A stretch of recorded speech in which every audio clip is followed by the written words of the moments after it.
Hello বন্ধুরা, আমরা এখন যাচ্ছি, তোমরা দেখতেই পাচ্ছ, মেজো মাসির বাড়িতে লোকনাথ বাবার পুজোর জন্য। অবশ্য যেতে অনেক দেরি হয়ে গিয়েছিল, যখন গিয়েছি ততক্ষণে পুজো হয়ে গেছিল।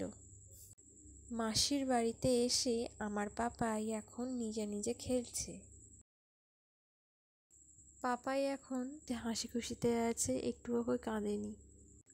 দুপুরে খাবারের মধ্যে ছিল খিচুড়ি, শাক চচ্চড়ি, আলু ভাজা, পটল ভাজা, পাঁপড় আর ছিল অমৃতি। এখানে রাঁধুনি রান্না করবেন, তো যাই হোক না কেন রাতের মেনুতে ছিল প্রথমে গরমা গরম লুচি, ছোলার ডাল, আলুর দম, চাটনি, পাঁপড়, পায়েস আর ছিল রসগোল্লা।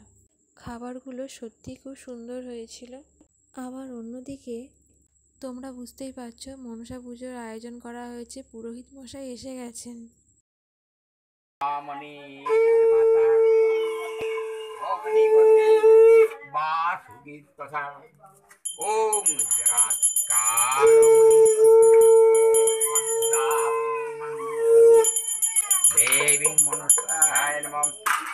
অসহারা ছিল পুজো, 10টা ফল দিয়ে মাকে পুজো করতে হবে, এটা নিয়ম।